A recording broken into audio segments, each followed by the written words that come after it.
Dear you, lately, I've been letting my emotions run marathons until they bleed through a ballpoint pen onto paper, regretting how I missed opportunities to date you, repressing past memories I could have made you mine for all time like eternity. And though the thoughts crossed my mind before, recently it occurred to me we could have been the greatest love song ever sung, and everyone would have known all our lyrics and tried their best to remix us. But as you know, nothing's ever as good as the original, so our love would have remained the most classic of love ballads. But I can't grasp it, how I can let love pass and not reach out and grab it. I guess I was passive, and looking back at it, there's no doubt in my mind that we could have lasted.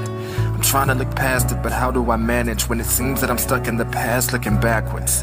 And it's hard to imagine, but somehow this rabbit has led me on trails like my name was Alice, but it's not.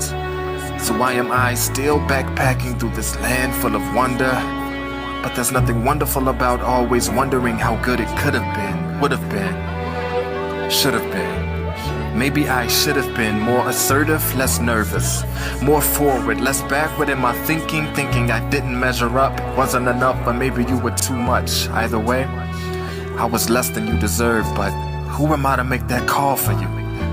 Your fingers weren't broken, so you should have been able to dial destiny and make that call for yourself if you wanted to. And knowing me, well, I would have answered on the first ring, maybe the second if I were mid-sentence having a conversation with God, telling him about this girl I met back on earth who makes my heart do a Cheshire grin every time I hear her inhale.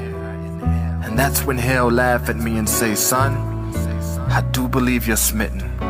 But that's okay, because as it is written, the greatest of these is love. And as opportunity knocked and destiny called, he looks at me and smiles, saying, speak of the angel now, it's her. And when I answer, your voice on the other end says, well, it took you long enough, and the rest of our lives together isn't long enough, so he created eternity internally. I know this is how it was supposed to go when I froze. I apologize. I guess instead of taking that chance, I stayed where it was familiar, in that house built on the sand. And the wind blew and the rain came and that house was washed away, and I was left homeless without a love to call my own. It's embarrassing, really. I have to be silly to grab for this pity, but I'm poverty stricken, and if I had a penny for every time I smile when the wind whispered your name and I longed to tell you our secrets, well, I'd be giving Bill Gates a loan. But alas, with open space to roam, I ventured back into the ventricles of your heart, hoping to make it my home with no baggage from past voyages, only this letter. How I wish I could have penned it better, cause I don't think you fully understand. I can count on one hand all my regrets in this life. And if I told you back then, I'm guessing this life would have ended up being a lot different for both of us. So I'm hoping thus that your friendship is the least I have of you, because that in my hand's worth two in the bush. So let's promise never to end it like this letter.